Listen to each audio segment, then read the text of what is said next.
In 1965, 17-year-old high school student Randy Garner stayed awake for 264 hours. That's 11 days to see how he'd cope without sleep. On the second day, his eyes stopped focusing. Next, he lost the ability to identify objects by touch. By day 3, Garner was moody and uncoordinated. At the end of the experiment, he was struggling to concentrate, had trouble with short-term memory, became paranoid, and started hallucinating. Although Garner recovered without long-term psychological or physical damage, for others, losing shut-eye can result in hormonal imbalance, illness, and in extreme cases, death. We're only beginning to understand why we sleep to begin with, but we do know it's essential. Adults need 7 to 8 hours of sleep a night, and adolescents need about 10. We grow sleepy due to signals from our body telling our brain we are tired, and signals from the environment telling us it's dark outside. The rise in sleep-inducing chemicals like adenosine and melatonin send us into a light doze that grows deeper, making our breathing and heart rate slow down and our muscles relax. This non-REM sleep is when DNA is repaired and our bodies replenish themselves for the day ahead. In the United States, it's estimated that 30% of adults and 66% of adolescents are regularly sleep-deprived.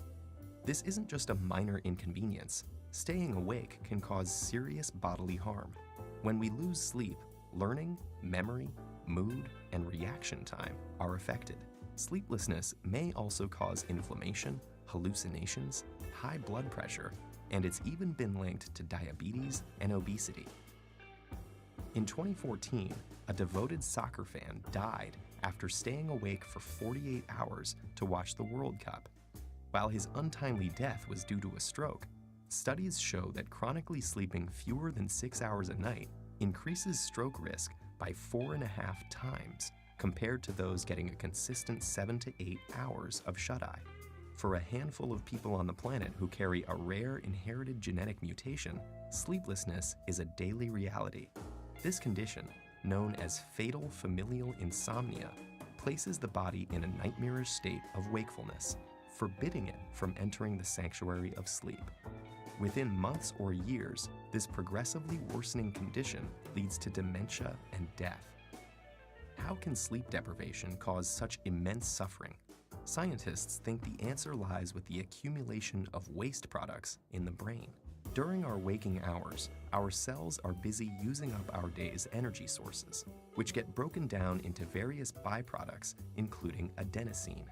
As adenosine builds up, it increases the urge to sleep, also known as sleep pressure. In fact, caffeine works by blocking adenosine's receptor pathways. Other waste products also build up in the brain, and if they're not cleared away, they collectively overload the brain and are thought to lead to the many negative symptoms of sleep deprivation. So what's happening in our brain when we sleep to prevent this? Scientists found something called the glymphatic system, a cleanup mechanism that removes this buildup and is much more active when we're asleep. It works by using cerebrospinal fluid to flush away toxic byproducts that accumulate between cells. Lymphatic vessels, which serve as pathways for immune cells, have recently been discovered in the brain, and they may also play a role in clearing out the brain's daily waste products. While scientists continue exploring the restorative mechanisms behind sleep, we can be sure that slipping into slumber is a necessity if we want to maintain our health and our sanity.